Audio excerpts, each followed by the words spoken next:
दिवाळीचे सुंदर दिवे चला आपण लावूया, सजवून घर आपण अंगणात रांगोळी काढूया, बनवताना फराळाचे आनंद आपण घेऊया, घालून नवीन कपडे पूजन आपण करूया, उडवून फटाके मज्जा आपण करूया, बनवून नवीन आठवण दिवाळी साजरी आपण करूया, बनवून नवीन आठवण दिवाळी साजरी आपण करूया। नमस्कार विद्यार्थी मित्रांनो, व्यंकटेश एज्युकेशन अँड संस्कृती या आपल्या चॅनलवर सर्वांचे सहर्ष स्वागत आहे। सर्वप्रथम आपणा सर्वांना दिवाळीच्या लक्ष शुभेच्छा। काय मग या दिवाळीमध्ये आपल्या सगळ्यांना एन्जॉय तर करायचंच आहे, पण त्याचबरोबर आपल्याला अभ्यास देखील करायचा आहे। म्हणूनच आजच्या व्हिडिओमध्ये आपण नवनीत दीपावली ग्रहपाठ सोडवून घेणार आहोत। आजच्या व्हिडिओमध्ये आपण इयत्ता 5वीचा नवनीत दीपावली ग्रहपाठमधील परिसर भाग 1 आणि परिसर भाग 2 याच्यामधील ग्रहपाठ आजच्या व्हिडिओमध्ये आपण सोडवून घेणार आहोत। व्हिडिओ सर्वांनी शेवटपर्यंत बघा, कारण यातील प्रत्येक प्रश्न आपण स्पष्टीकरणासहित सोडवून घेणार आहोत। व्हिडिओ आवडल्यास व्हिडिओला नक्की लाईक करा, आपल्या मित्रमैत्रिणींना शेअर करा, चॅनलवर नवीन असाल तर चॅनलला सबस्क्राइब करा। चला करूया सुरुवात। बघा, परिसर अभ्यास भाग 1 मध्ये आपल्याला पहिला प्रश्न आहे, रिकाम्या जागी योग्य शब्द भरा। पहिला प्रश्न बघूया। टिंबटिंब स्वतःचा प्रकाश नसतो म्हणून ते लुकलुकत नाहीत। मग इथे उत्तर आहे ग्रहांना, कारण बघा पृथ्वी हा सुद्धा एक ग्रह आहे। मग पृथ्वीला स्वतःचा प्रकाश आहे का? नाहीये। मग पृथ्वीला स्वतःचा प्रकाश नाही, म्हणजेच ग्रहांना स्वतःचा प्रकाश नसतो म्हणून ते लुकलुकत नाहीत, कारण पृथ्वी या ग्रहाला सूर्यापासून प्रकाश मिळतो। पुढचा प्रश्न बघा, म्हणून ती रिकामी जागा आहे ग्रहांना। दुसरी रिकामी जागा आहे उत्तर व दक्षिण ध्रुवाच्या मध्यावर पृथ्वीच्या पृष्ठभागावरील काल्पनिक वर्तुळास काय म्हणतो आपण? विषुववृत्त म्हणतो। विषुववृत्त असे म्हणतो। आपल्या इथे उत्तर आहे विषुववृत्त। तिसरी रिकामी जागा, टिंबटिंब हा सर्वात लहान खंड आहे। मग आपल्याला माहिती आहे ऑस्ट्रेलिया हा सर्वात लहान खंड आहे। ऑस्ट्रेलिया हा सर्वात लहान खंड आहे आणि रशिया हा सर्वात मोठा खंड आहे। पुढचा प्रश्न बघूया। पाणी हवेतील टिंबटिंब वापरून वनस्पती सूर्यप्रकाशात स्वतःचे अन्न तयार करतात। मग पाणी आणि हवेतील काय वापरतात तर कार्बन डायऑक्साइड।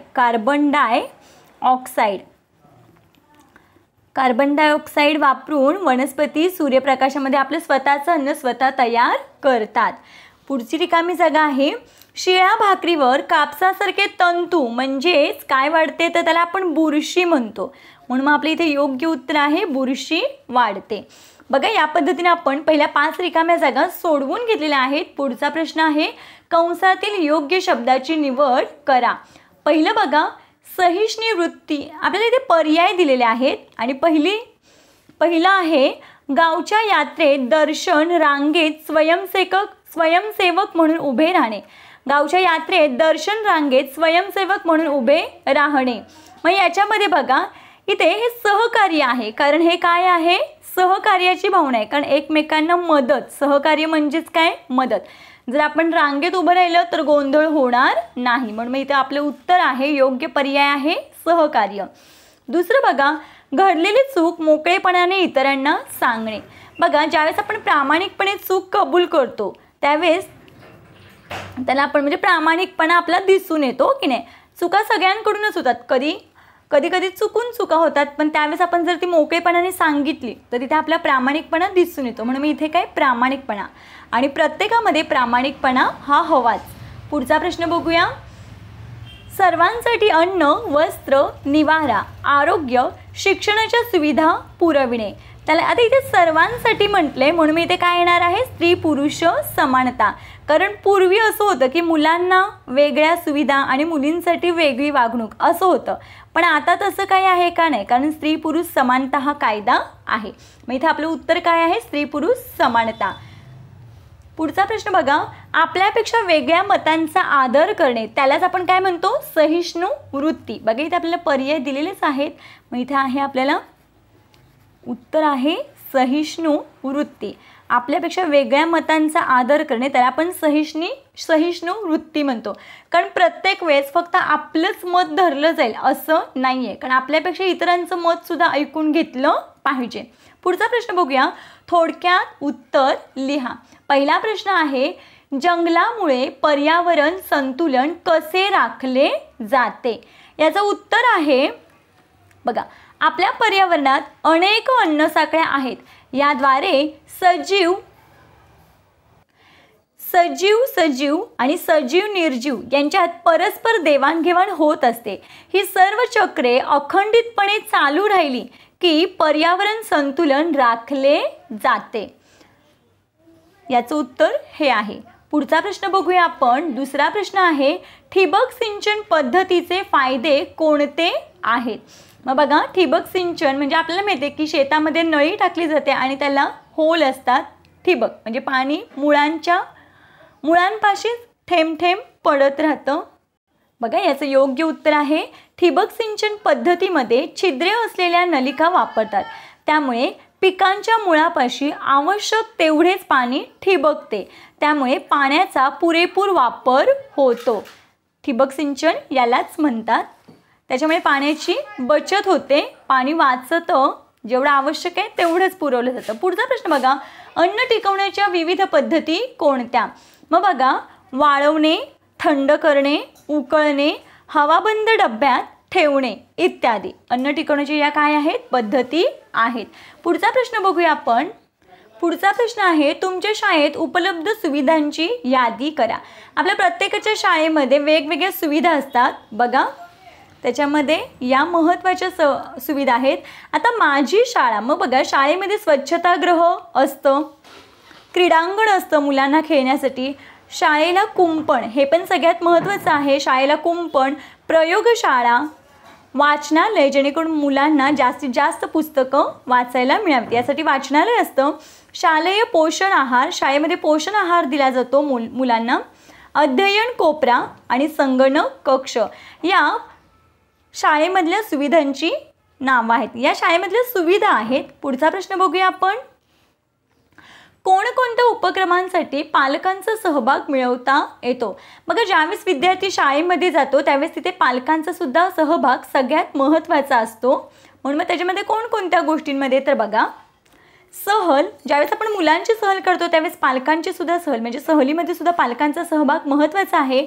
दुसरं आहे स्नेहसंमेलन, क्रीडा स्पर्धा, शिक्षक पालक मीटिंग, वृक्षारोपण आणि विज्ञान प्रदर्शन या उपक्रमांसाठी आपण पालकांचा सहभाग मिळवता येतो. पुढचा प्रश्न बघूया आपण. समोच्च रेषा पद्धतीच्या खालील नकाशात तीव्र उतार व मंद उतार दाखवा. बघा, इथे आपल्याला उतारा दिलेला आहे, या पद्धतीने आपल्याला दिलेला आहे समोच्च रेषा पद्धती. आपल्याला हे पुस्तकामध्ये आहे. मग बघा, इथे कमी कमी जागा आहे म्हणजे जवळ आहे, मग त्याला आपण काय म्हणतो? तीव्र उतार म्हणतो. आणि इथे बघा, जास्त अंतर आहे, प्रत्येक रेषांमध्ये काय आहे? जास्त अंतर आहे, मग त्याला मंद उतार म्हणतात. मग हा तीव्र उतार आहे आणि हा मंद उतार आहे. या पद्धतीनं पुढचा प्रश्न बघूया. सांकेतिक चिन्ह व नाव यांच्या जोड्या जुळवा. बघा, सांकेतिक चिन्हांमध्ये पहिल्याला आपण लोहमार्ग म्हणतो, याला आपण काय म्हणतो? लोहमार्ग. PO म्हणजे पोस्ट ऑफिस, त्याला मराठीमध्ये आपण टपाल कार्यालय म्हणतो, म्हणून त्याची जोडी टपाल कार्यालय इथे लावलेली आहे. आणि हे चिन्ह झऱ्याचं आहे म्हणून मी इथे झऱ्याला जोडी लावलेली आहे. हे बंदरचं चिन्ह आहे म्हणून मी इथे बंदर. हे किल्ल्याचं चित्र आहे म्हणून मी इथे किल्ला. सूची आहेत या. आणि हे आहे खाण म्हणून मी इथे खाण. या पद्धतीने आपण जोड्या लावून घेतलेल्या आहेत. आली दिवाळी हो आली दिवाळी, लागले दिवेदारी, उजळल्या ज्योती, रंगात रंगली रांगोळी अंगणी, आली दिवाळी हो घरोघरी, आली दिवाळी हो घरोघरी. आता आपण परिसर अभ्यास भाग 2 याच्यामधील गृहपाठ सोडवून घेणार आहोत. मग इथे आपल्याला पहिला प्रश्न आहे, रिकाम्या जागी योग्य शब्द भरा. 15 ऑगस्ट टिंबटिंब रोजी भारत देश स्वतंत्र झाला. मग आपल्याला माहिती आहे 15 ऑगस्ट 1947 रोजी भारत देश स्वतंत्र झालेला आहे. म्हणून मग आपली इथे रिकामी जागा आहे 1947. पुढची रिकामी जागा आहे पुढची रिकामी जागा आहे आपण वापरतो ती दिनदर्शिका टिंबटिंबवर आधारलेली आहे. मग इथे उत्तर काय येणार आहे? इसवी सन. इसवी सणावर आधारित आहे. इसवी सन याच्यावर आधारित आहे. पुढची रिकामी जागा आहे पृथ्वीवरील सजीव सृष्टीमध्ये प्राणी आणि वनस्पती. प्राणी आणि वनस्पती असतात.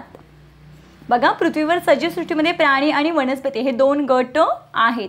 पुढचा प्रश्न बघा, सतत आणि संथ वेगाने होणारा बदल म्हणजेच उत्क्रांती होय. मग आपली इथे रिकामी जागा आहे उत्क्रांती. पुढची रिकामी जागा बघूया. लॅटिन भाषेत टिंबटिंब या शब्दाचा अर्थ आहे मानव. मग आपल्या इथे उत्तर आहे होमो, कारण होमो म्हणजेच काय? मानव. लॅटिन भाषेमध्ये होमो या शब्दाचा अर्थ आहे मानव. पुढचा प्रश्न बघूया आपण. खालील प्रश्नांची एका वाक्यात उत्तरे लिहा. पहिला प्रश्न बघूया, अनुवंशिकता म्हणजे काय?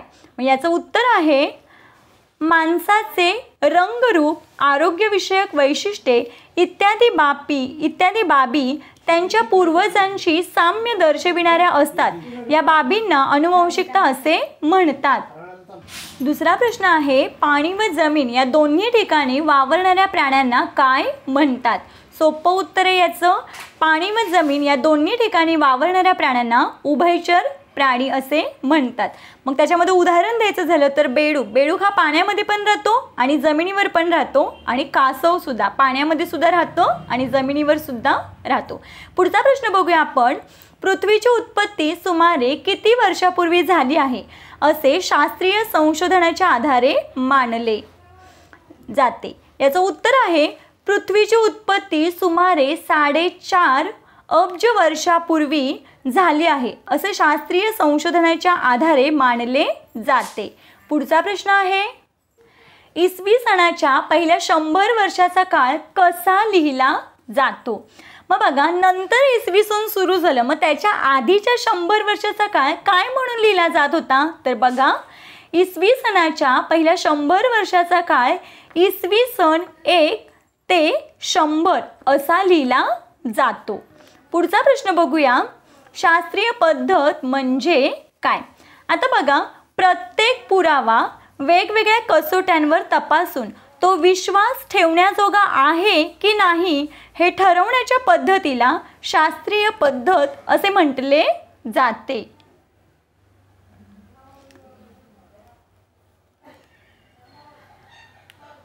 पुढचा प्रश्न आहे, इतिहास म्हणजे काय? आता आपल्या सगळ्यांना माहिती आहे इतिहास म्हणजे काय? घडून गेलेल्या घटना ज्या इतिहासामध्ये असतात. मग नेमकी त्याची व्याख्या कशी आहे तर बघूया. भूतकाळात घडलेल्या घटना समजून घेण्याच्या शास्त्राला इतिहास असे म्हणतात. भूतकाळात घडलेल्या घटना समजून घेण्याच्या शास्त्राला इतिहास असे म्हणतात. पुढचा प्रश्न बघूया. इथे माझ्याकडून जरा अदलाबदल झाली प्रश्नांची. सस्तन प्राण्याचा प्रश्न मी मागच्या पेजवर सोडवून दिलेला आहे इथे आपण, आणि मागचा प्रश्न मी इथे सोडवलेला आहे. डायनासोर बद्दल माहिती लिहा. मग आपल्याला माहिती आहे की भयंकर मोठा, असा सगळ्यात मोठा पृथ्वीवरील पहिला प्राणी कोण होता? म्हणजे सगळ्यात मोठा होता डायनासोर. मग त्याच्याबद्दल, आता त्याच्या जाती नष्ट झाल्यात पण त्याच्याबद्दल थोडीशी माहिती बघूया. डायनासोर हे इतिहासपूर्व काळातील पृथ्वीवरील सरपटणारे प्राणी व पक्षी होते. काही शाकाहारी होते, म्हणजे काही डायनासोर हे शाकाहारी होते, तर काही डायनासोर हे मांसाहारी होते. काही द्विपादी होते तर काही चतुष्पाद होते. म्हणजे काही डायनासोर आहेत त्यांना 2 पाय होते, तर काही डायनासोर आहेत त्यांना चतुष्पाद म्हणजे काय 4 पाय होते. पुढचा प्रश्न बघूया. पृथ्वीचे स्वतःभोवती फिरणे बंद झाले तर काय होईल? तर बघा, दिवस व रात्र होणार नाही, कारण पृथ्वी स्वतःभोवती फिरते म्हणूनच दिवस आणि रात्र होतात. मग ते बंद झालं तर दिवस रात्र होणार नाही. सजीव सृष्टी नष्ट होईल. जर दिवस आणि रात्रच झाली नाही तर सजीव सृष्टी जगेल का? नाही जगणार. तिसरं बघा, काळ समजणार नाही. म्हणजे वेळ आज आपल्याला कशामुळे समजतो तर पृथ्वी स्वतःभोवती फिरते म्हणून आपल्याला कळतो, हो की नाही वेळ. मग काळ समजणार नाही. पुढचा प्रश्न बघा. खालील प्रश्नांची उत्तरे थोडक्यात लिहा. गावच्या विकासात अडथळे कसे निर्माण होतात? गावातील लोकांमध्ये काही कारणाने एकजूट झाली नाही तर मात्र गावाच्या विकासात अडथळे निर्माण होतात. पुढचा प्रश्न आहे, सूर्य आणि सूर्याभोवती फिरणारे ग्रह कसे निर्माण झाले? आता बघा, आपले सुमारे 4.5 अब्ज वर्षापूर्वी अत्यंत तप्त वायू आणि धूळ यांनी मिळून बनलेला एक प्रचंड मोठा गतिमान ढग अवकाशात निर्माण झाला. त्याच्या अत्यंत वेगवान चक्राकार गतीमुळे त्याचे विभाजन होऊन सूर्य व सूर्याभोवती फिरणारे ग्रह निर्माण झाले. पुढचा प्रश्न आहे, खालील घटना कालानुक्रमे लिहा. म्हणजे आपल्याला या घटनांचा योग्य क्रम लावायचा आहे. बघा, आपण योग्य क्रम लावून घेऊया. सगळ्यात पहिल्यांदा आहे, तप्त वायू आणि धूळ यांनी मिळून बनलेला एक प्रचंड मोठा गतिमान ढग अवकाशात निर्माण झाला, हे पहिल्या नंबरला येईल. त्याच्यानंतर सूर्य आणि सूर्याभोवती फिरणारे ग्रह निर्माण झाले. आणि तिसरा आहे, पृथ्वीवर जलाशयांची निर्मिती झाली. आणि त्याच्यानंतर अनेक प्रकारचे एकपेशीय सजीव निर्माण झाले. या पद्धतीनं हा घटनाक्रम आपण कालानुक्रमे लिहून घेतलेला आहे. पुढचा प्रश्न बघूया. आता इथे डायनासोरची होती, पण आपण या मागच्या पेजवर आपण डायनासोरची माहिती बघितलेली आहे. आता इथे आपल्याला प्रश्न आहे, सस्तन प्राण्यांची वैशिष्ट्ये. मग आपल्याला माहिती आहे सस्तन प्राणी म्हणजे काय? बघा, पोटात पिल्लांची वाढ पूर्ण झाल्यानंतर आईने त्या पिल्लांना जन्म देणे, जन्मानंतर काही काळ तिच्या अंगच्या दुधावर त्यांचे पोषण होणे ही बहुतेक सस्तन प्राण्यांची वैशिष्ट्ये आहेत. बघा, या पद्धतीने आपण आजच्या व्हिडिओमध्ये आपण परिसर अभ्यास भाग 1 आणि परिसर अभ्यास भाग 2 याच्यामधील गृहपाठ सोडवून घेतलेला आहे. आशा करते आपल्या सर्वांना हा व्हिडिओ आवडला असेल. व्हिडिओ आवडल्यास व्हिडिओला लाईक करा, आपल्या मित्रमैत्रिणींना शेअर करा. चॅनलवर नवीन असाल तर चॅनलला सबस्क्राईब करा. सबस्क्राईब समोरील बेल बटन प्रेस करा, जेणेकरून आपल्या सर्व विषयांच्या व्हिडिओचे नोटिफिकेशन आपल्याला मिळत राहील. आजचा व्हिडिओ कसा वाटला ते कमेंटमध्ये नक्की सांगा. भेटूया पुढच्या व्हिडिओमध्ये. तोपर्यंत नमस्कार. थँक्यू.